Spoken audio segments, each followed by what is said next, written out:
भेंट कर आदरणीय मिथिलेश नंदिनी शरण जी का स्वागत, अभिनंदन। और अब वीर भारत न्यास के न्यासी सचिव वरिष्ठ संस्कृति कर्मी आदरणीय श्रीयुक्त श्रीराम तिवारी जी से हमारा निवेदन है श्री उदय माहुरकर जी का स्वागत करें। उदय जी का परिचय, जैसा कि मैं कह रहा था, पत्रकारिता की एक लंबी यात्रा, अनुभव समृद्ध यात्रा उनके पास है और एक महत्वपूर्ण जिम्मेदारी उन्होंने भारत सरकार के सूचना आयुक्त के रूप में भी निभाई है। और तब वहां रहते हुए जिस तरह के निर्णय और जिस तरह का पाथ ही उन्होंने तय किया, निश्चित रूप से आज उसे भी याद करने का ये अवसर है। स्वागत, अभिनंदन श्री उदय माहुरकर जी का। प्रोफेसर मनीष महेश्वरी से हमारा निवेदन है, कृपया मंच पर पधारे और आदरणीय डॉक्टर जी जयशंकर बाबू जी का स्वागत करें। पहले ही बता चुका हूं कि पुडुचेरी से आए हैं, पांडिचेरी विश्वविद्यालय में हिंदी के विभाग अध्यक्ष हैं, कई सारे प्रयोगों के शिल्पी के रूप में भी हम उन्हें जानते पहचानते हैं, एक लेखक ही नहीं, एक संपादक पत्रकार के रूप में भी और समाज सेवक के रूप में भी उनका गतिशील नेतृत्व प्राप्त होता रहा है। स्वागत, अभिनंदन। किसी ने कहा है कि रंगमंच पर पड़े पर्दे की तरह कौन जानता है कि रात के काले पर्दे के पीछे कल कौन सा दृश्य खुलने वाला है। इससे पहले के पर्दा खींचने वाले लड़के की तरह सूरज सारे राज खोल कर रख दे, आओ हम सब अपनी अपनी कल्पनाओं के ऊंचे से ऊंचे सपने बुने, शायद कोई सपना सच हो जाए। एक ऐसा ही सपना जुगल किशोर शुक्ला की आंख में अगवाया था। अपनी भाषा को लेकर, भारत की आत्मा को लेकर अंधेरे से उजाले की ओर जाने की जो फितरत थी उनकी, उसके चलते दरअसल एक अखबार उदंत मार्तंड नाम से अस्तित्व में आया। आज उदंत मार्तंड के 200 साल की यात्रा नहीं है। उदंत मार्तंड कुल अपने जीवन में बमुश्किल 1.5 वर्ष की अवधि पार कर पाया, लेकिन जो उजाला बिखेरा हिंदी का, उस उजाले में आज भी हम अपने समय की चुनौतियों के, प्रश्नों के समाधान के अर्थ तलाश रहे हैं। यह अवसर है जब आगामी 3 दिनों तक लगातार विभिन्न सत्रों में, जैसा कि आप देखेंगे, विभिन्न विषयों पर हमारे विद्वान वक्ता, संपादक, पत्रकार, विचारक अपने विचार साझा करेंगे। लेकिन ये अवसर मुकर्रर करने के लिए, इसे मूर्त करने के लिए जिस इच्छा शक्ति ने काम किया, वो माखनलाल चतुर्वेदी पत्रकारिता विश्वविद्यालय और शोध संस्थान का था। ये बीजारोपण वहां से होना ही था और वीर भारत न्यास, जो कि पूरे भारत के सांस्कृतिक वैभव और इतिहास के अनछुए पहलुओं को सहेजने का, संरक्षित करने का काम कर रहा है, ऐसे 2 संस्थानों में मिलकर इस समारोह को पूर्ण किया है। हमारे बीच विजय मोहन तिवारी उपस्थित हैं। वर्तमान परिचय उनका इस विश्वविद्यालय के कुलगुरु के रूप में हम देते हैं, लेकिन पीछे की उनकी यात्रा देखकर, उनके स्थायी भाव को अगर हम देखें तो उनके भीतर, उनके सीने में एक पत्रकार हमेशा जाज्जल्यमान होता है। इतिहास का पुनर्भाष्य करने का एक दुस्साध्य कार्य वे कर रहे हैं, लेकिन जिस निर्भीकता के साथ, जिस उम्मीद के साथ वे गतिशील हैं, हमें फक्र होता है। हम चाहेंगे कि इस अवसर विशेष पर आप सबसे मुखातिब हो और विजय मनोहर तिवारी जी आप सबका स्वागत करें और इस कार्यक्रम की रूपरेखा का प्रकाश करें।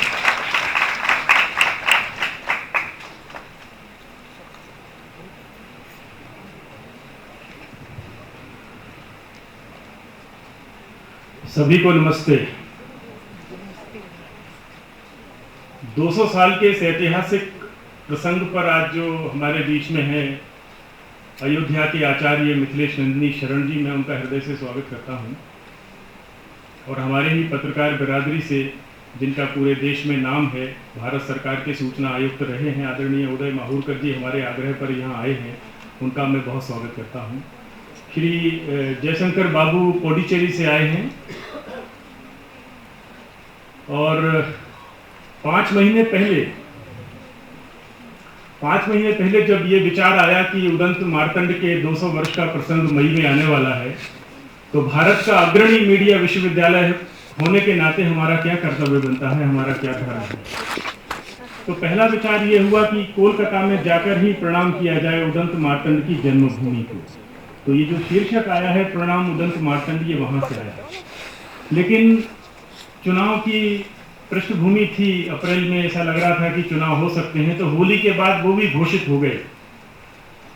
माननीय मुख्यमंत्री जी तक, जो हमारी महापरिषद के आदरणीय अध्यक्ष हैं, उन तक जब ये विचार गया तो उन्होंने कहा कि इसको विश्वविद्यालय की परिधि तक ही क्यों रखना चाहिए, इसको देश के पूरे भाषाई पत्रकारिता और हिंदी की पूरी जगत में ही क्यों ना प्रसारित करना चाहिए, तो इसको बड़े स्तर पर करें और लोगों को साथ में लेकर करें।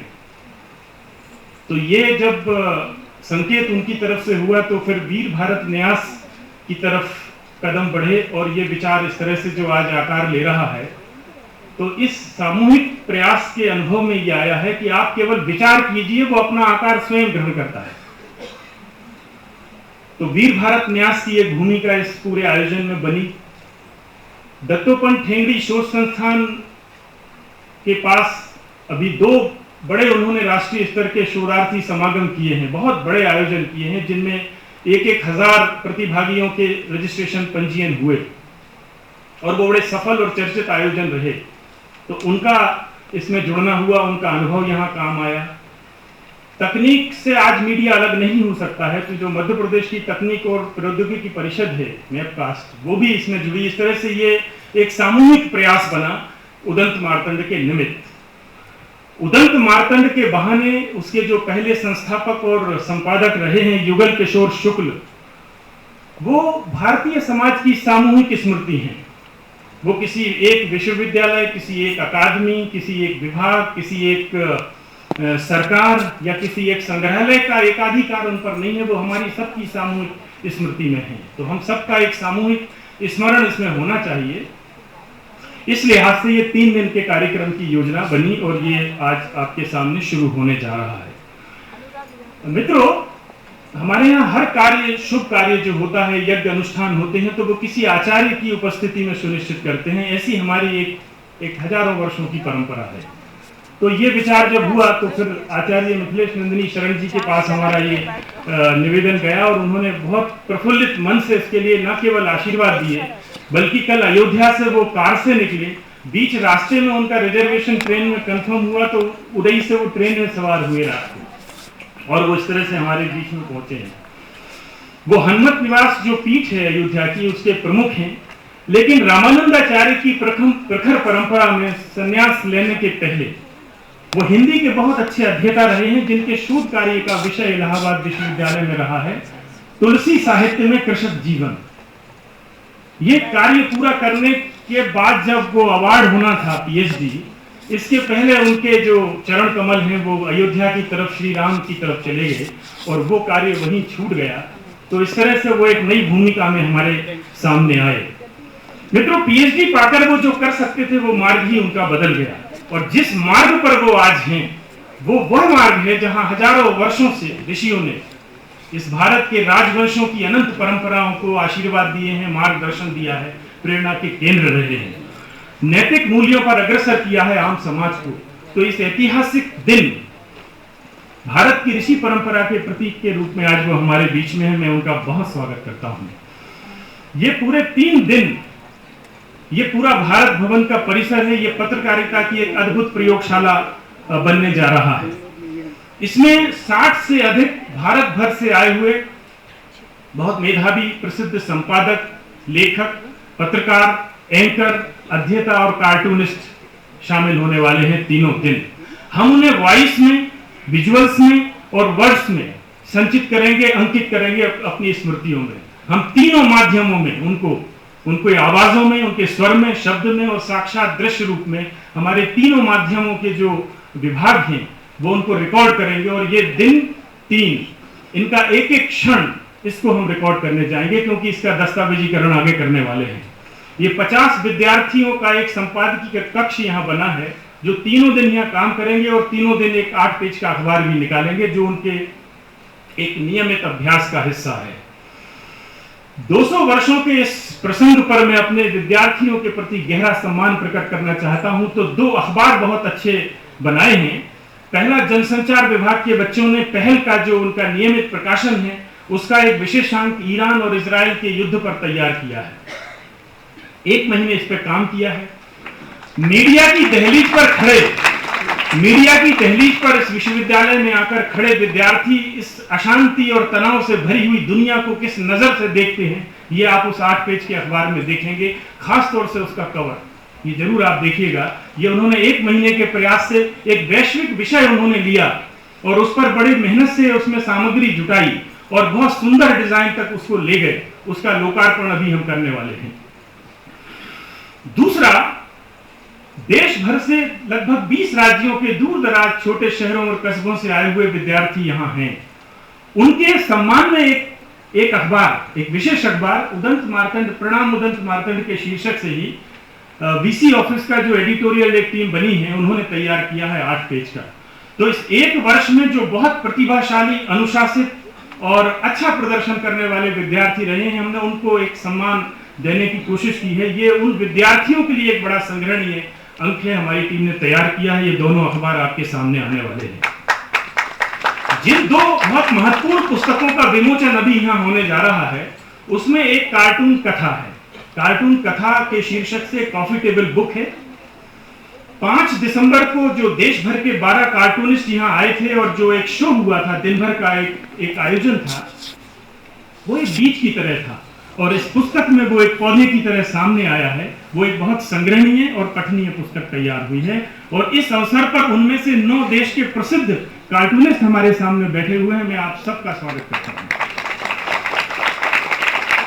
दूर दराज से आए हुए विद्यार्थियों के बीच में जब मैं काम करता हूं तो मुझे अपने कैरियर के शुरुआती साल याद आते हैं और वो दिन जब नाम मात्र के वेतन के कारण जब गुजारा मुश्किल था, तो एक दिन मैं बिना टिकट अपने गांव लौटने के लिए 57 डाउन दादर अमृतसर एक्सप्रेस में बैठा था कि अब मैं यहां काम नहीं करूंगा, इतने कम वेतन में संभव नहीं है, बड़ा संघर्ष है, कहां जाएंगे पता नहीं।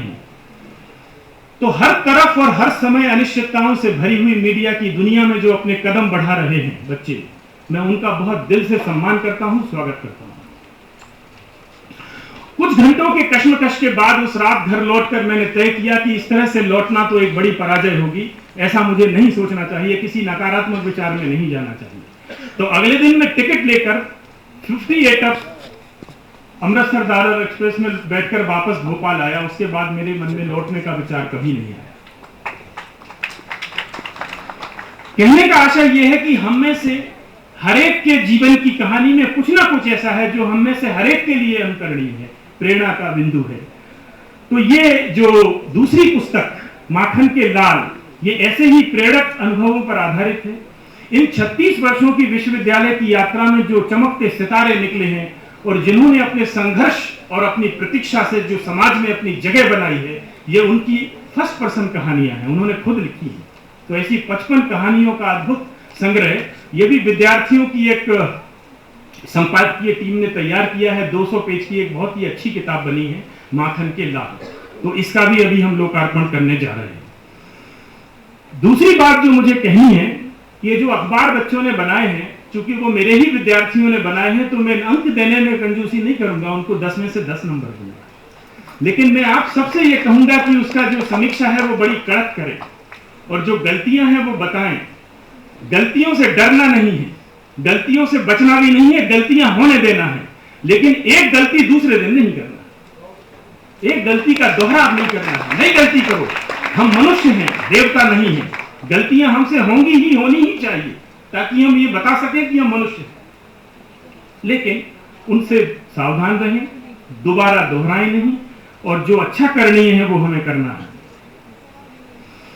तेज गति से जो बदलती हुई मीडिया की तस्वीर है और उसके कारण जिस कठिन कालखंड में हम हैं तकनीक के, मीडिया में जिस तरह से टेक्नोलॉजी इन्फ्लुएंस कर रही है, जहां काम के अवसर अनंत हैं लेकिन चुनौतियां भी अपार हैं, तो आर्टिफिशियल इंटेलिजेंस की मायावी शक्ति के रूप में हमारे आसपास जो तकनीक बिखर रही है, फैल रही है, अपनी जगह बना रही है, उससे सावधान रहना जरूरी है।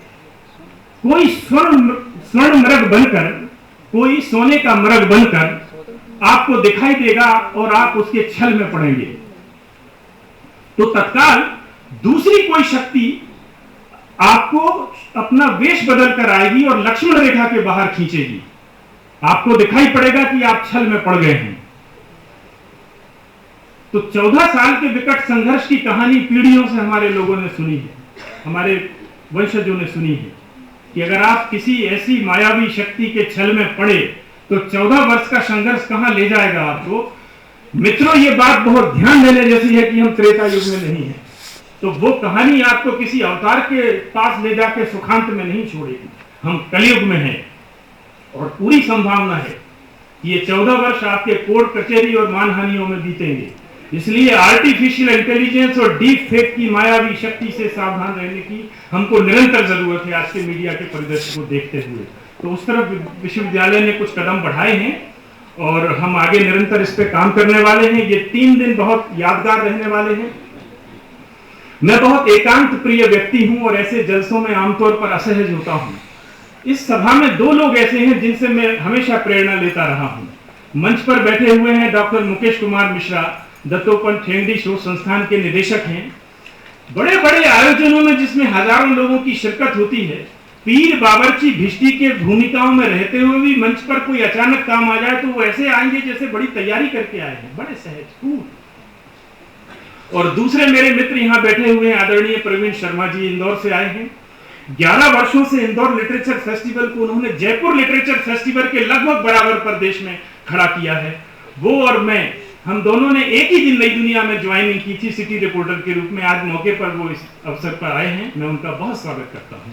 राजीव दीक्षित जी आए हैं, अटल बिहारी वाजपेयी शोध संस्थान के उपाध्यक्ष हैं माननीय, वो इस अवसर पर उपस्थित हैं। भारत भूषण जी मुझे दिखाई पड़ रहे हैं। तो आप सबका, शरद गुप्ता जी लखनऊ से आए हैं, गोपाल जोशी जी यहाँ मौजूद हैं, अजय बोकेल साहब हैं, बहुत सारे मित्र आए हैं शहर के। मैं उन सबका इस अवसर पर स्वागत करता हूं। और ये 3 ऐतिहासिक दिन, एक ऐसे पत्रकार पूर्वज की स्मृति में हमें ये अवसर मिला है। ये अवसर 3 साल पहले आया होता तब भी कोई इसका उत्सव करता, 4 साल बाद भी आता तो कोई उत्सव करता। विद्यार्थियों की जगह कोई और होता, आपकी जगह कोई और होता, मेरी जगह कोई और होता। लेकिन ये संयोग हमारे समय आया कि मैं यहां आकर किसी भूमिका में कुछ कर सकता हूं। आप लोग इस अवसर पर उपस्थित हैं, तो ये आपके पूरे पत्रकारीय कैरियर में अगले 35 वर्ष 40 वर्ष जो आप बिताने वाले हैं, ये 3 दिन आपके लिए बहुत महत्वपूर्ण और स्मरणीय रहेंगे। ये बहुत अच्छे से गुजारिए, खूब अच्छा कंटेंट क्रिएट करिए, अपने कामों में लगे रहिए। तीनों दिन जो सत्र हैं, जो पैनल चर्चाएं हैं, जो शाम के कार्यक्रम हैं, इसमें जो सहयोग हमें वीर भारत न्यास का मिला है, मैं उनकी पूरी टीम को और भारत भवन, मैं यहाँ एक अजीब धर्म संकट में हूँ। मैं समझ नहीं पा रहा हूँ कि मैं यहाँ विश्वविद्यालय की तरफ से भारत भवन का धन्यवाद करूं या भारत भवन की तरफ से विश्वविद्यालय की पूरी टीम का स्वागत करूं। मैं वहां कुलगुरु हूं और यहाँ भारत भवन में न्यासी हूं। और एक तीसरी भूमिका भी मेरी है, मैं दत्तोपंत ठेंगड़ी शोध संस्थान से भी जुड़ा हुआ हूं। तो मैं इस तरह से 3 भूमिका में हूं। तो केवल पर्दे पर ही नहीं होते हैं 3 रोल, वास्तव में भी होते हैं। और मैं आपके सामने हूं, कोई त्रुटि हो, कोई कमी रह जाए तो मैं आप सबसे क्षमा मांगता हूं। लेकिन सारी कमियों से, सारी बाधाओं से, सारी त्रुटियों से जो भी 3 दिन सामने आएंगी, उन सब पे ध्यान न रखते हुए केवल इस प्रसंग को याद रखें और हमारे उस पत्रकार पूर्वज के चरणों में नमन करें जिसने एक हिंदी की अखबार के रूप में हिंदुस्तानियों के हित के हेत, जिसे नैरेटिव सेट करना कहते हैं आज की भाषा में, उस हमारे पत्रकार पूर्वज युगल किशोर शुक्ल जी श्रद्धेय ने अपने पहले ही अंक में, उदंत मार्तंड के पहले ही अंक में, फ्रंट पेज पर पहली ही पंक्ति में जो 5 शब्द लिखे थे, हिंदुस्तानियों के हित के हेत, ये उन्होंने अगली सदियों के लिए मीडिया का नैरेटिव सेट कर दिया था कि हमें क्यों छपना, क्यों प्रकाशित होना, क्यों प्रसारित होना, हिंदुस्तानियों के हित के हेत। तो भारत केंद्रित 3 बहुत महत्वपूर्ण सत्र इसी कारण से इन 3 दिन की रचना में किए गए हैं।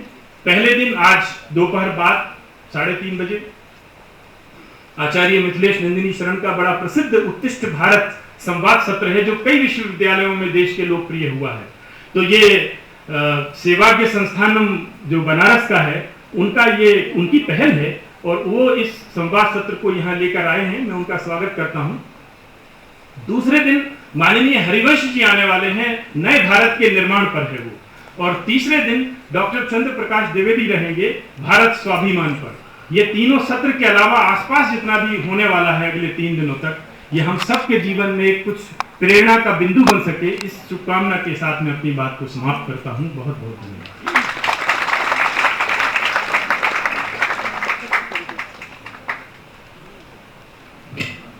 शायर रिदा फाजली कहते हैं कि हर आदमी में छिपे होते हैं कई आदमी, जब भी देखना कई बार देखना। तो विजय मनोहर तिवारी जी जब अपनी भूमिकाएं सामने रख रहे थे, धर्म संकट की बात कर रहे थे, तो मुझे लगता है कि सिर्फ ये 3 भूमिकाएं भर नहीं है, इससे अलग भी कई सारे किरदार उनके भीतर रहते हैं। बहरहाल जिस तरह से विश्वविद्यालय की यात्रा इस पूरे के पूरे समारोह के अलग अलग रंगों से आपको वाकिफ कराया, आपको सूचना दी विजय मनोहर तिवारी जी ने, निश्चित रूप से हम सबके लिए ये बहुत ही विरल अवसर है, बहुत ही दुर्लभ अवसर है, और इस अवसर को ज़्यादा से ज़्यादा आप जैसे छात्र छात्राओं को डूबने उतराने की दरकार भी है। संस्कृत का एक बड़ा ही लोकप्रिय सुभाषित है, उद्यमेन ही सिद्ध्यन्ति कार्याणि न मनोरथे, न ही सुप्तस्य सिंहस्य प्रविशन्ति मुखी प्रगा। हमारे यहाँ उद्यम से, पुरुषार्थ से ही सारे काम संभव होते हैं। पुरुषार्थ न हो और पुरुषार्थ के साथ अगर सपने हो, सपने के साथ अगर चुनौतियों से जूझने की जिजीविषा हो, तो निश्चित रूप से सारी की सारी चीजें आसमान से जमीन पर हकीकत बन जाया करती हैं। कितने सारे विकल्पों और प्रकल्पों के बारे में आपको अवगत कराया। यह अवसर है जब आप सबकी साक्षी में हम उन्हें रखना चाहेंगे। पुस्तकों का जिक्र किया, दस्तावेजों का जिक्र किया, और विद्यार्थियों द्वारा तैयार किए गए अखबारों का भी जिक्र आदरणीय कुलगुरु ने किया। हम चाहेंगे कि इस मंच पर स्वामी जी और हमारे अन्य अतिथि मिलकर उनका लोकार्पण करें। इस क्रम में सबसे पहले हम मंच पर प्रस्तुत करना चाहेंगे पुस्तक माखन के लाल। पूर्व विद्यार्थियों के अनुभव का पहला संग्रह है और एक ऐसी शुरुआत है जो आने वाले समय में स्मृतियों और प्रेरणादायी अनुभवों से नई श्रृंखला का आधार बनने जा रही है। आपको बता दें कि 1991-92 के प्रथम बैच से लेकर 2023 और 25 बैच तक के 50 से भी अधिक विद्यार्थियों ने इसमें अपने छात्र जीवन, संघर्ष, मित्रताओं, शिक्षकों के सानिध्य और सफलता की यात्रा को बड़ी ही आत्मीयता से साझा किया है। संपादन विनय श्री रेवा ने किया है, जो विश्वविद्यालय के शैक्षणिक परिवार के ही हमारे सदस्य हैं। आइए इन गौरवपूर्ण क्षणों का हम पुरजोर तालियों से स्वागत करें। विनय जी मंच पर आमंत्रित हैं। बहरहाल माखन के लाल आप जैसा कि देख रहे हैं, ये महत्वपूर्ण किताब, और ये किताब जैसा कि हमने आपको पहले कहा, हमारे छात्र छात्राओं के अनुभवों की एक बड़ी श्रृंखला का सूत्रपात इस पुस्तक के माध्यम से हो रहा है। हमारी दूसरी किताब के परिप्रेक्ष्य में आदरणीय विजय मनोहर तिवारी जी ने कहा कि इस कार्यक्रम की, इस समारोह की और इस अंतरंग सभागृह की पहली पंक्ति में, दूसरी पंक्ति में हमारे देश भर के चुनिंदा कार्टूनिस्ट यहाँ पर विराजमान हैं, और एक गुनगुनी सी जाड़े की उस सुबह की भी स्मृति उन्होंने रेखांकित की जब विश्वविद्यालय के परिसर में ये तमाम कार्टूनिस्ट आए थे। लंबी बातचीत उनके साथ हुई थी, लेकिन ये जो महत्वपूर्ण शिविर हुआ था, जो महत्वपूर्ण बात ये थी कि एक कार्टून कार्यशाला हुई थी और आप सब छात्र छात्राओं ने भी उसमें हिस्सेदारी की थी। तो कार्टून कथा नाम से एक किताब, जैसा कि आप देख रहे हैं, तालियां तो आपकी बजती रहनी चाहिए, ये सब आपका किया भरा है। तो कार्टून कथा एक कॉपी टेबल बुक है और इसमें ये तमाम कार्टूनिस्ट जो हैं उनके बनाए कैरिकेचर हैं। कार्टून के अपने इतिहास पर भी इसमें बहुत सारे पहलू रेखांकित किए गए हैं, और इस किताब का संपादन और इस किताब की परिकल्पना स्वयं श्री विजय मनोहर तिवारी ने की है। इसके बाद हम प्रणाम उदंत मार्तंड इस शीर्षक से जिस अखबार की परिकल्पना छात्र छात्राओं ने की है, हम चाहेंगे कि इसे भी मंच पर प्रस्तुत किया जाए।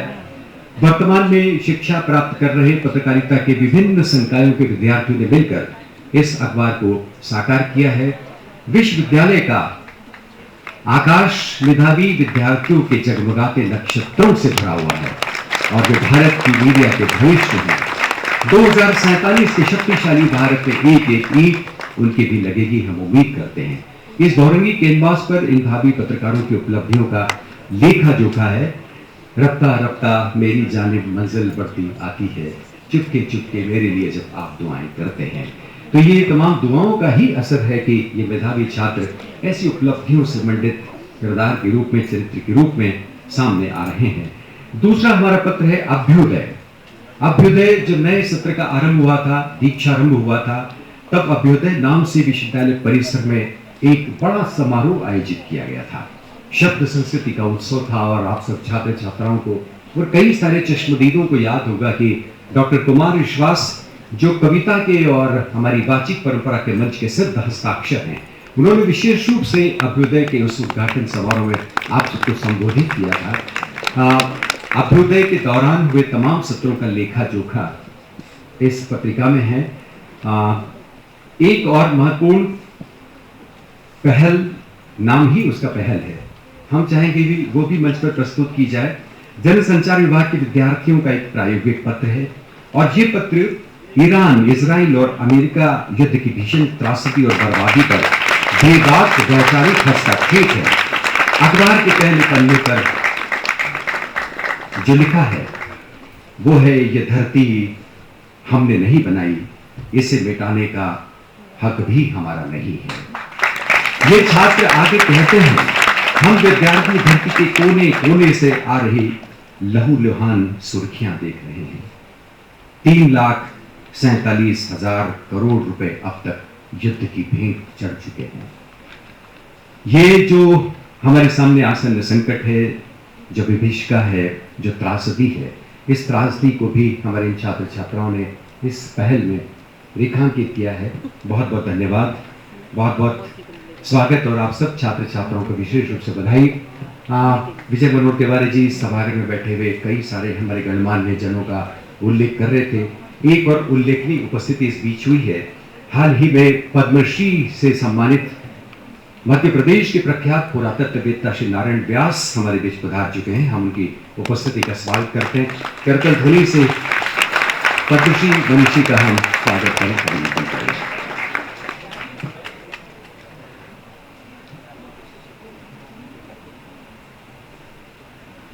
प्रथम पंक्ति में पधारेंगे तो हम सबका मान बढ़ेगा, आदरणीय श्री नारायण व्यास जी।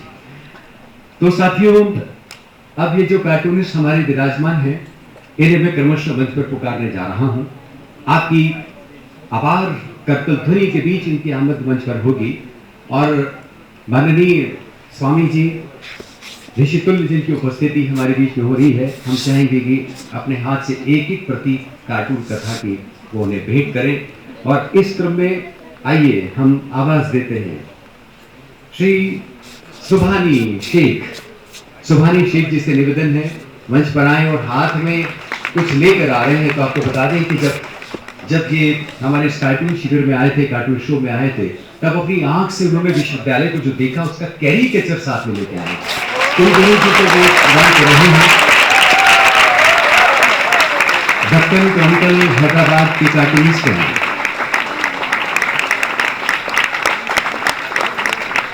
सुभानी शेख, बहुत बहुत स्वागत, अभिनंदन। दक्षिण की भूमि से हमारी मध्य प्रदेश की इस भूमि पर उनकी आमद हुई है और एक कार्टूनिस्ट भला अपनी कलम चलाने से कैसे खुद को रोक सकता है। स्वागत, अभिनंदन। देवी सज्जनों, कार्टून अखबार के और पत्र पत्रिकाओं के पन्नों पर एक ऐसा कोना हुआ करता रहा है जिसमें दरअसल छोटे से में बड़ी बात कहने की कला और कौशल को हम उनकी रेखाकृति में देख के परखते आए हैं। और ये कार्टूनिस्ट हमारे बीच आज अपने इसी कौशल और अपनी इसी कलात्मक चेतना के साथ उपस्थित हैं। दूसरे क्रम में आमंत्रित हैं श्री माधव जोशी, दिल्ली से चलकर आए हैं, भारत की राजधानी, लेकिन मध्य प्रदेश की राजधानी उनकी कर्मभूमि रही है। और दैनिक भास्कर में जब वो भोपाल में थे तब कार्टून बनाया करते थे और कई सारे इलस्ट्रेशन के काम भी उनके हिस्से में आते थे। ऐसे माधव जोशी केवल कार्टूनिस्ट नहीं है, कथाकार भी हैं, उपन्यासकार भी हैं। इसलिए एक लेखक के रूप में उनकी कलम कभी रेखाकृति उकेरती है तो कभी कथाकृति उकेरती है। ऐसे माधव जोशी का स्वागत। श्री त्र्यंबक शर्मा रायपुर से चलकर आए हैं हमारे बीच में। हमारा अविभाजित मध्य प्रदेश का चेहरा आंखों में जब आता है तो हमें अलग करके छत्तीसगढ़ को हम नहीं देखा करते हैं, लेकिन अब हमें बड़े संकोच के साथ कहना पड़ता है छत्तीसगढ़ से आए हैं, मध्य प्रदेश की सरहद से थोड़ी सी दूर पर बसे हमारे उस पड़ोसी राज्य से आए हैं। त्र्यंबक शर्मा, अभिनंदन, स्वागत उनका भी। माननीय अतिथि महोदय मिलकर कर रहे हैं। श्री हरिमोहन वाजपेयी लखनऊ से चलकर हमारे बीच में आए हैं। उत्तर प्रदेश की कला भूमि, उत्तर प्रदेश की राजनीति की रंगभूमि दोनों ही हमारे सामने बदल बदल कर दृष्टांतरों में उपस्थित होती रही है। तो ऐसे उस प्रदेश के हरिमोहन वाजपेयी जी, उनका स्वागत उत्तर प्रदेश का हिंदी पत्रकारिता में भी बहुत ही अग्रणी योगदान रहा है। श्री चंद्रशेखर हाड़ा, और चंद्रशेखर हाड़ा गुलाबी नगर जयपुर से चलकर आ रहे हैं, लेकिन हममें से बहुत सारे लोग जानते हैं कि इसी भोपाल में रहकर दैनिक भास्कर में कई सारे कार्टून, बहुत ही तीखे कार्टून चंद्रशेखर हाड़ा ने बनाए। बहुत ही मितभाषी हैं, लेकिन बोलते हैं अपनी रेखाकृतियों में, अपने कार्टून में। स्वागत, अभिनंदन आपका। हरिओम तिवारी, जोरदार तालियां होनी चाहिए हरिओम जी के। कई सारे रंग हैं हरिओम जी के। एक तरफ तो कार्टून बनाते हैं, दूसरी तरफ एक हास्य कलाकार के रूप में भी, एक सिनेकर्मी के रूप में, रंगकर्मी के रूप में भी भोपाल का रंगमंच उन्हें बार बार उनके आर्टों से वाबस्ता होता रहा है। ऐसे हरिओम तिवारी जी का स्वागत, अभिनंदन दैनिक भास्कर, जागरण, नई दुनिया इत्यादि में रहे।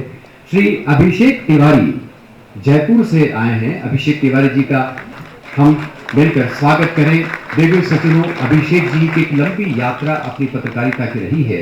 एक चित्रकार के रूप में और एक कार्टूनिस्ट के रूप में जब हम उन्हें देखते हैं तो हमें लगता है कि आप सबको भी ऐसे हमारे अभिषेक जी जैसे किरदारों से प्रेरणा ग्रहण करनी चाहिए। एक और नाम, मालवा की भूमि से हमारे बीच देवेंद्र शर्मा। नई दुनिया के पन्नों पर दशकों से हम जिन बहुत ही मुखर बोलते से कार्टूनों को देखते रहे हैं, उन्हें सृजने का काम देवेंद्र शर्मा करते रहे हैं। देवेंद्र भाई की सामाजिक और सांस्कृतिक और राजनीतिक तमाम परिदृश्यों पर एक ऐसी तीसरी आंख खुलती है जिसको कि हम रेखाओं के मानंद देखा करते हैं। बहुत बहुत अभिनंदन, स्वागत आपका। और अब हैं शिरीष श्रीवास्तव, हमारे भोपाल के, वर्तमान में पत्रिका में कार्टूनिस्ट हैं। शिरीष की अपनी उपस्थिति ऐसी सौम्य है, लेकिन सिर्फ सौम्य छवि उनकी हमारी व्यक्तित्व की हमारे बीच में जब कलम उठाते हैं, जब कार्टून से रचते हैं, तब सारी की सारी चीजें अलग तरह से उसमें शाया होती हैं। यानी कि एक अलग पैनी तीखी आंख और जटिल रेखाएं उनके इस कार्टून में हम जज्ब होता हुआ देखते हैं। तो स्वागत पूरा हुआ।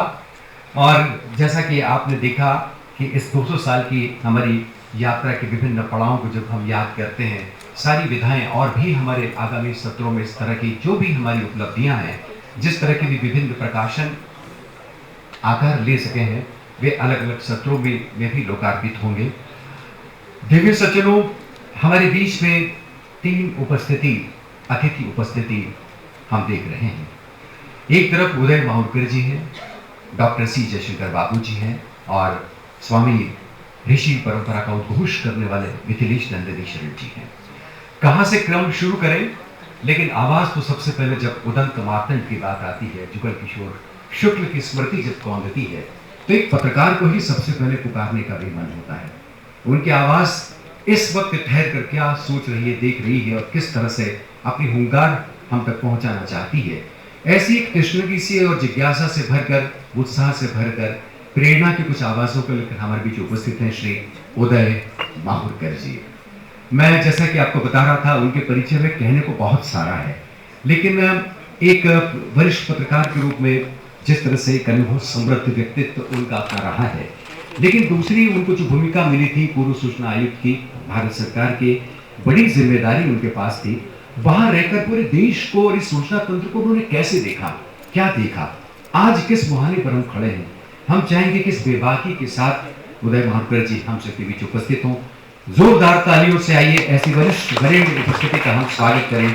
हम सबके बीच आदरणीय श्री उदय माहुरकर जी।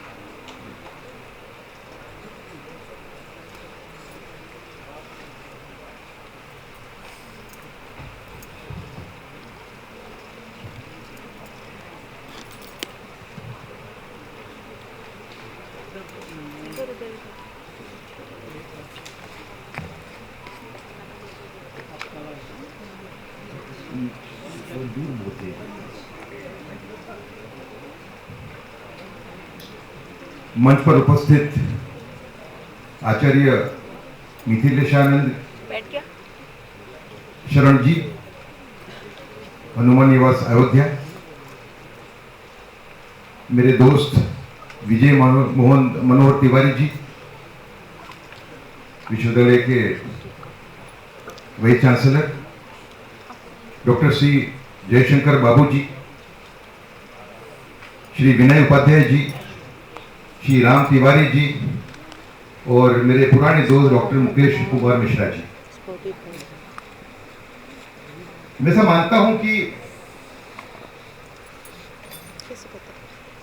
ये जो आयोजन है हिंदी पत्रकारिता को लेके, ऐसा इनोवेटिव आयोजन देश में पहली बार हो रहा है।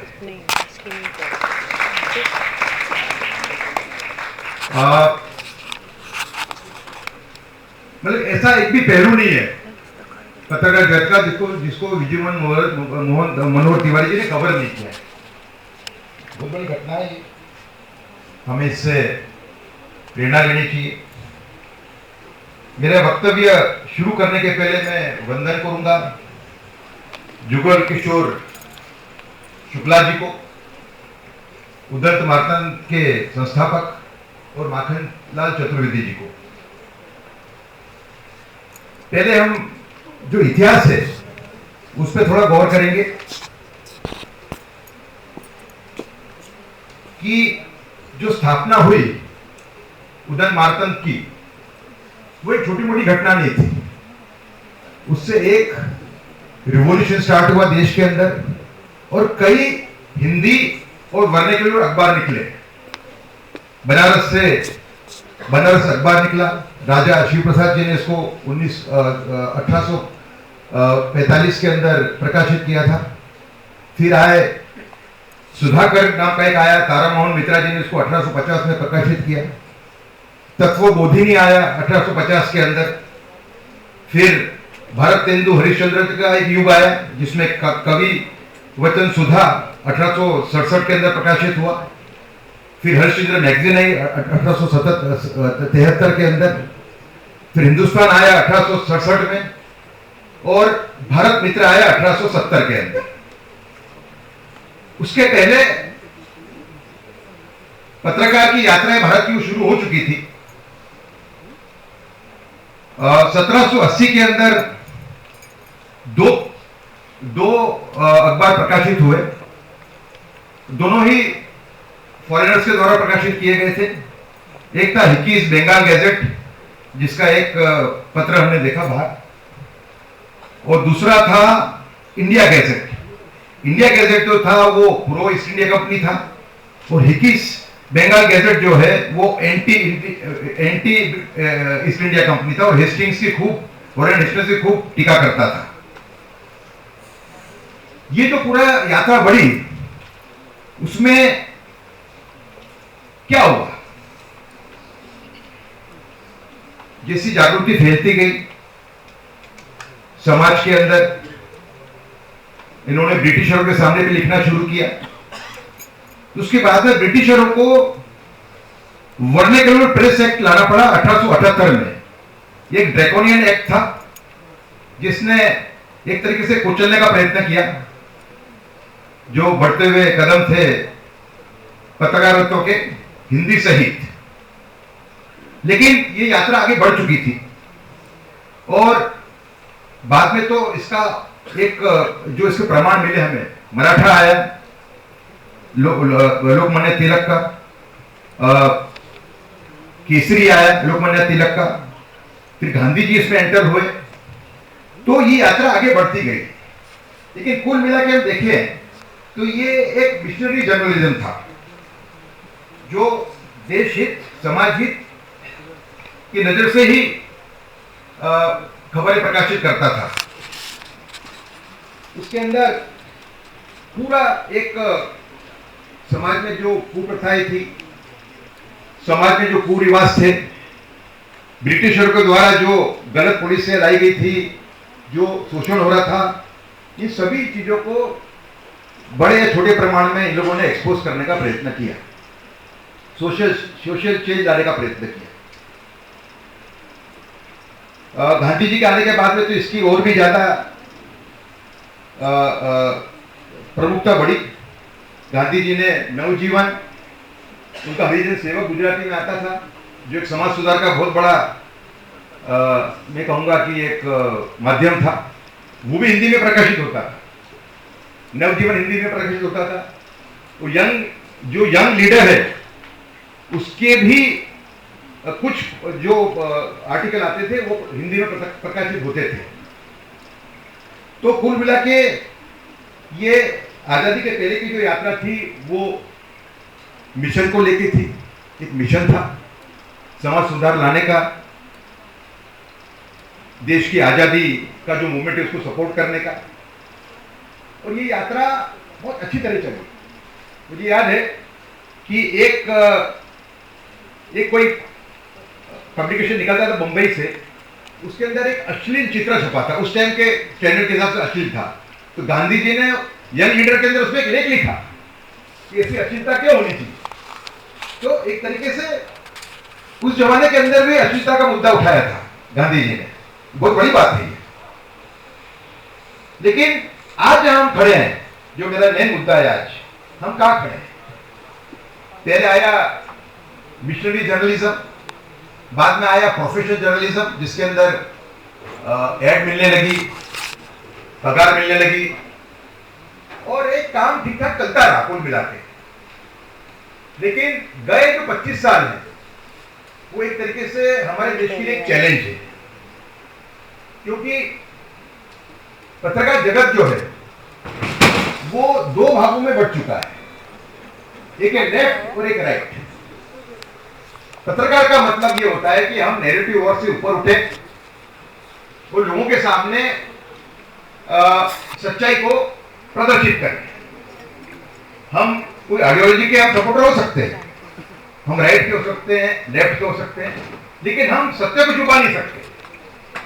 ये उसका मेन आधार है, जो गए 20-25 साल के अंदर काफी ये जो विचार है काफी हल्का हुआ है, क्योंकि इसमें एक तरीके से अब मैं तो कॉर्पोरेट जर्नलिज्म कहूंगा।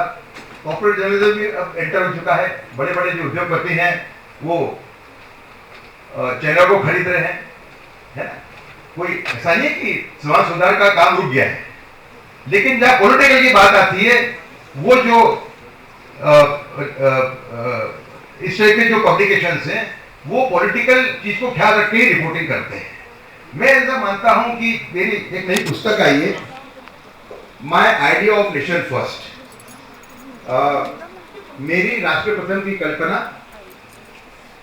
बिन शर्ती राष्ट्रवाद को उचित परिभाषा, ये इंग्लिश और गुजराती में आ चुकी, हिंदी में अब आएगी। इसका प्रस्तावना योगी आदित्यनाथ जी ने लिखा है और ये मेरे गए 10 साल के आर्टिकल हैं, गए 10 साल में जो लेख लिखे हैं मैंने, उस पर ये किताब है। उसके अंदर नेशन फर्स्ट को मैंने एक तरीके से नेशन फर्स्ट के आधार पर ही लिखने का प्रयास किया है।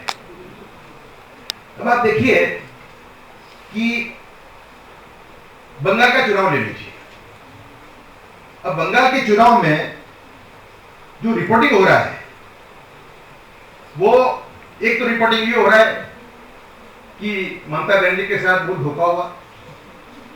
दूसरा रिपोर्टिंग ये हो रहा है कि हिंदुत्व की पहली सरकार ये बंगाल में बन रही। इसको आप कैसे देखेंगे?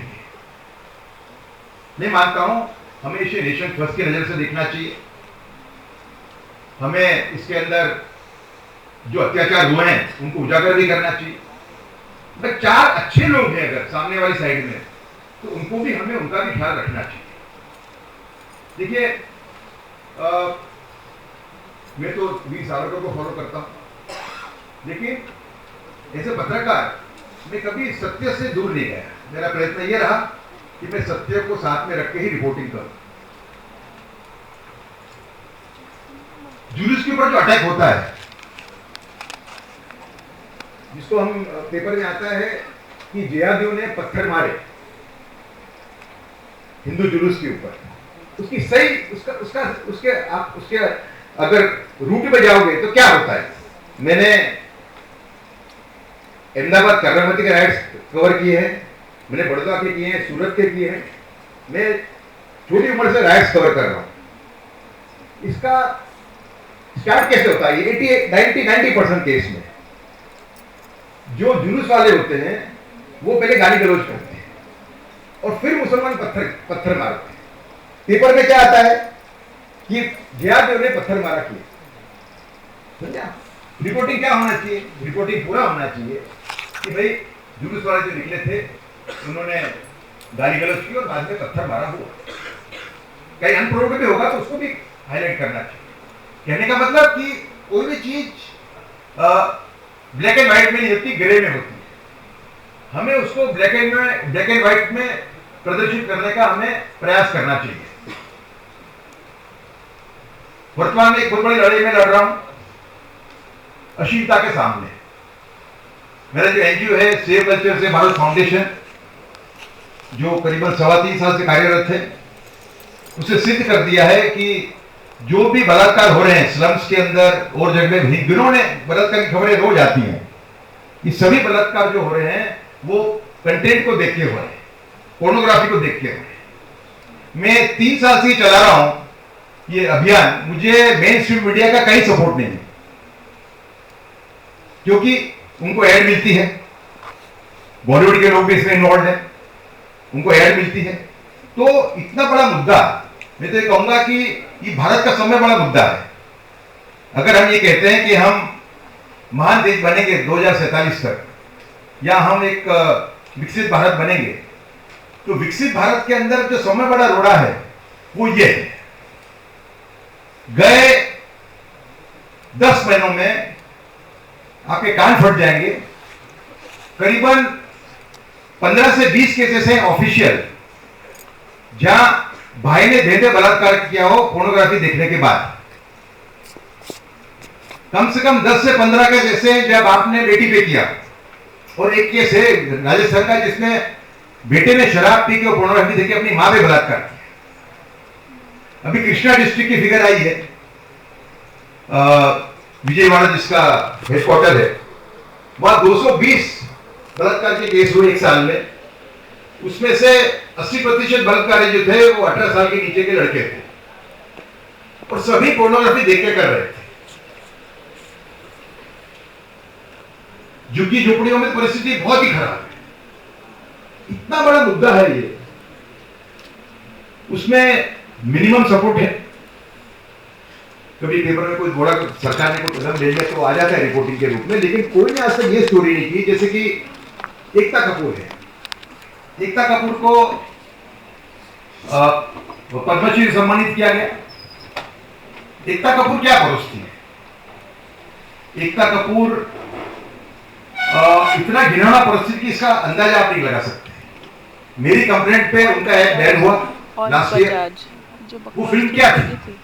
वो फिल्म थी एक पुरुष है घर में जिसके व्यभिचारी संबंध अपनी दादी से हैं, अपनी सौतेली मां से हैं, अपनी चचेरी बहन से हैं और अपनी भाभी से हैं। मैं मानता हूं ऐसे लोगों की जगह जेल में है, सभ्य समाज में नहीं है। एक भी स्टोरी आज तक इतना नहीं आई। एक भी रिपोर्ट एकता कपूर ये काम करी ऐसी आज तक नहीं आई। तो ये एक प्रमाण है कि पत्रकार जगत अपना जो काम है वो पूर्ण जवाबदारी से नहीं कर रहा है, और कहीं ना कहीं एड के प्रेशर में है। इसमें क्या होता है कि बॉलीवुड जो है, बॉलीवुड इसका मेन परवेयर है। सनी लियोन कौन थी? सनी लियोन पॉर्न एक्ट्रेस थी, हाँ, उसको मेन स्ट्रीम एक्ट्रेस बना दिया बॉलीवुड ने। एकता कपूर कौन है? एकता कपूर भी बॉलीवुड का भाग है। तो बॉलीवुड का जो प्रभाव है देश के अंदर वो इतना है कि उससे कोई बचा नहीं है। न पत्रकार जगत के लोग बचे हैं, हाँ, इंडिविजुअल होंगे रिपोर्टर्स, तो ऊपर उनका जबरदस्त प्रभाव है। मैं मानता हूं कि ये देश की बहुत बड़ी समस्या है, इससे हमें जूझना चाहिए। क्योंकि मेरे मन में जो प्रश्न ये आता है कि भारत आर्थिक महासत्ता, वैज्ञानिक महासत्ता, सैनिक महासत्ता 2047 नहीं 2037 में ही हो जाएगा, पर क्या भारत सांस्कृतिक रूप से गंगा देश बनेगा? मैं आपको एक किस्सा भी बताता हूं, वो भी मन हिला देने वाला किस्सा है। नासिक के अंदर एक 16 साल का लड़का अपने डॉक्टर पिताजी के पीछे पड़ गया कि मुझे आप हॉस्टल में डालिए, रोज उस पीछे बोलता था मुझे हॉस्टल में पापा डाल दीजिए। बाप को लगा कि इसको कोई गलत आदत लगती है, बाप ने उनको भेज दिया एक साइकोलॉजिस्ट के पास। साइकोलॉजिस्ट ने क्या निकलवाया उससे? साइकोलॉजिस्ट ने ये निकलवाया, उसने ये बोला साइकोलॉजिस्ट को कि मैं इतना बड़ा पॉर्न का एडिक्ट हूं, अश्लीलता का एडिक्ट हूं कि मेरी मां और बहन के अंदर ही मुझे इस टाइप की फिगर दिखती है, और इसमें मुझे मालूम है कि बहुत बड़ा पाप है, इसलिए मैं मेरे पिताजी के पीछे पड़ा हूं कि मुझे यहां से बाहर भेजिए कि ऐसे गंदे विचार मुझे ना आए। तो ये एक तरीके से भारत की मानसिक बीमारी है, ये इतनी बड़ी मानसिक बीमारी है। इस पे जो मीडिया है वो चुप बैठा हुआ है, करीब करीब चुप बैठा हुआ है। मैं कई लोगों से मिला, सब हाँ बोलते हैं लेकिन करता कोई नहीं है। तो ये एक मैंने आपको नेगेटिव साइड बताई मीडिया की, लेकिन कुल मिला के जो टेक्नोलॉजिकल जो डेवलपमेंट हुए हैं पत्रकार जगत के अंदर, उसने एक नई ऊर्जा दी है, और जो खोजी पत्रकारिता है उसको भी काफी बल मिला है। आप अगर इंडियन एक्सप्रेस पर इंडियन एक्सप्रेस के जो पॉलिटिकल विचार से मैं सहमत नहीं हूं, लेकिन खोजी पत्रकारिता के अंदर इंडियन एक्सप्रेस का काम बड़ा अच्छा है। कई चीजें हमारे सामने इंडियन एक्सप्रेस लाया कि जो हमें मालूम नहीं था। दूसरा, देखिए आपको नेशन फर्स्ट के आधार पर चलना पड़ेगा हर एक पत्रकार को। यहाँ पे कई लोग बैठे युवा हैं, यहाँ पे पत्रकार बनने जा रहे हैं, आपको नेशन फर्स्ट रखना पड़ेगा। आपको देखिए वीर सावरकर 1937 के अंदर जब सभी बंदिशें उन पे से उठा दी गई और उनको राजनीति में भाग लेने की अनुमति दी गई, उस टाइम पे सुभाष चंद्र बोस, अच्युतराव पटवर्धन और एसएम जोशी, इसे 3 नेताओं को न्योता दिया, आप कांग्रेस में आइए, कांग्रेस को बल मिलेगा। मैं मानता हूं कि उनकी जो वैचारिक लड़ाई चल रही थी गांधी जी के साथ संपूर्ण अहिंसा को लेके, उसमें उनको लगता था कि अगर सावरकर आएंगे तो हमारा जो ग्रुप है वो स्ट्रांग हो जाएगा। देखिए गांधी जी पे भी एक राष्ट्रीय बहस होनी चाहिए, ऐसा स्पष्ट मेरा मानना है। देखिए गांधी जी ने देश के बड़े बड़े काम किए, गांधी जी पे भी कोई सच बोलता नहीं है। या तो गांधी जी का विरोध करते हैं लोग, या गांधी जी की जो गलतियां उसको खा जाते हैं। आपको पत्रकार तो वो है, सही जर्नलिज्म वो है कि आपको गांधी जी की सही साइड भी दिखानी पड़ेगी, दोनों साइड। समझे ना, गांधी जी ने बड़े बड़े काम किए, उनकी आर्थिक नीतियां, उनका ग्राम स्वराज का स्वप्न, उनका जो सोशल रिफॉर्म का मॉडल, इंक्लूसिव मॉडल, आज का जो CSR मॉडल है वो ट्रस्टीशिप का उनका सिद्धांत था, उस पर आधारित है। तो गांधी जी ने बड़े बड़े काम किए, लेकिन गांधी जी की 2 बातें देश को बड़ी भारी पड़ी। एक, हिंदू मुस्लिम एकता कोई भी कीमत पे, जो बन गया हिंदू मुस्लिम एकता हिंदुओं की कीमत पे। और दूसरा, संपूर्ण अहिंसा। वो कहते थे कोई मारे तो मार खाते जाओ। मानव जाति के इतिहास में कोई व्यक्ति ने ऐसा नहीं कहा है कि आपको कोई मारे तो मार खाते जाओ। गांधी जी पहले व्यक्ति हैं। गौतम बुद्ध और भगवान महावीर ने भी कभी ये नहीं कहा कोई आप पे अटैक करे तो आप प्रतिकार मत करो। तो इसका लाभ पूरा जिन्ना ने उठाया। 1946 16 अगस्त को डायरेक्ट एक्शन शुरू हुआ जिन्ना के द्वारा। कलकत्ता में हजारों हिंदू मारे गए, और बराबर उसके 1 साल के अंदर भारत का विभाजन हो गया 14 अगस्त 1947 को। जिन्ना को मालूम था अगर मैं हिंसा करूंगा तो कांग्रेस घुटने टेक देगी, वो घुटने टेक दिए उसने। आज बंगाल है 100 साल के बाद राष्ट्रवादी ताकतों के पास आया है। कैसे आया? बंगाल का डिवीजन हुआ, लॉर्ड कर्जन ने डिवीजन किया, और 6 साल के बाद 1911 के अंदर बंगाल को एक करना पड़ा ब्रिटिशर को, क्योंकि वहां पे जो लहर उठी क्रांतिकारियों के द्वारा, उससे ब्रिटिश लोग घबरा गए। 2 डिसीजन लिए उन्होंने, एक तो बंगाल को एक किया और राजधानी शिफ्ट की कोलकाता से दिल्ली, डर के मारे। 100 से ऊपर 100 से ज्यादा हमले हुए हैं ब्रिटिश अधिकारियों पे उस टाइम पे 6-7 साल के अंदर। बंगाल एक हो गया। दूसरी बार जब बंगाल डिवाइड होने की बात हुई तो वापस एक क्यों नहीं हो पाया? उसका कारण यह था कि ये जो दो सिद्धांत हैं कांग्रेस के और गांधी जी के, हिंदू मुस्लिम एकता कोई भी कीमत पे, जो बन गया हिंदू एकता हिंदुओं की कीमत पे, और दूसरा संपूर्ण अहिंसा। ये दो बातें ऐसी थी जिसने आपकी जो प्रतिकारक शक्ति है, इम्यूनिटी जो आपकी एक पावर है बॉडी के अंदर, उसको उसने खत्म कर दिया।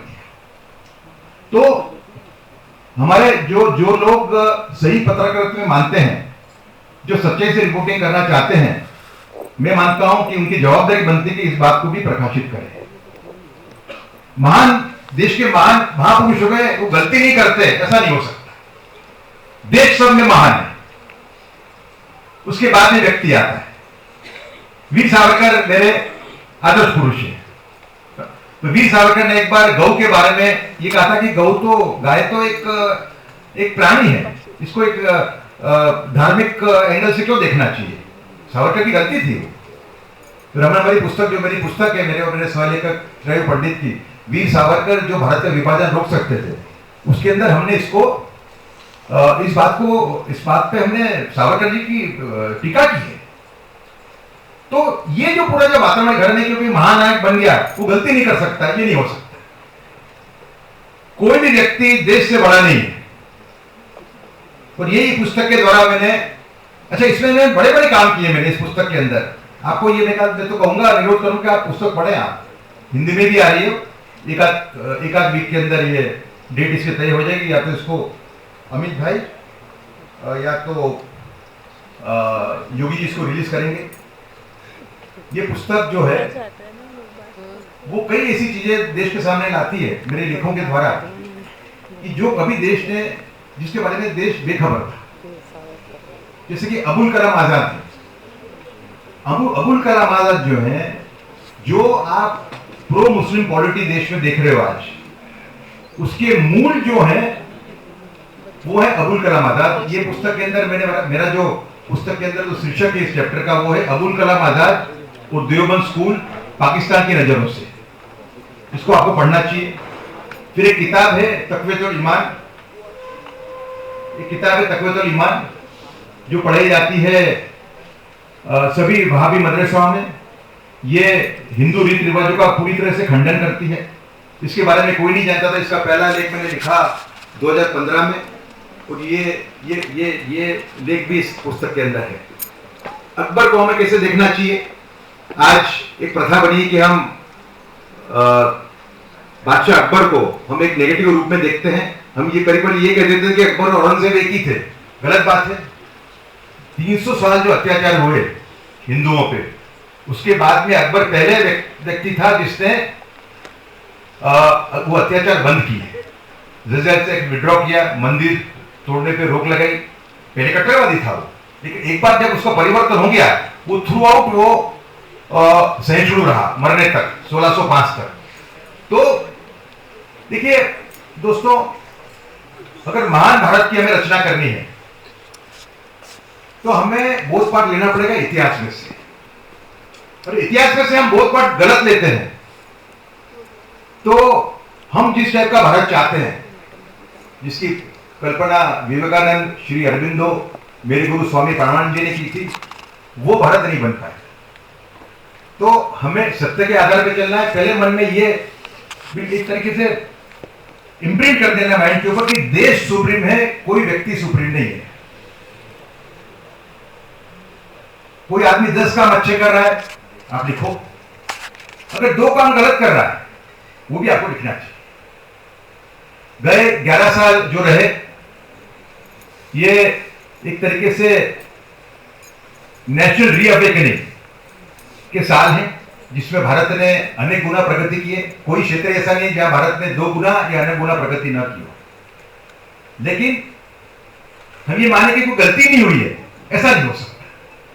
हमें पूरा सम्मान देते हुए सरकार को उसके काम के लिए, हमें जो उसकी जो कमियां हैं उसको भी हमें हाईलाइट करना चाहिए। भले हम आरएसएस के सपोर्टर हों, हम बीजेपी के सपोर्टर हों, लेकिन हमारा पत्रकार धर्म जो है उसको हम भूल नहीं सकते। इतनी बात कहकर मैं मेरी वाणी को विराम दूंगा। धन्यवाद, थैंक यू।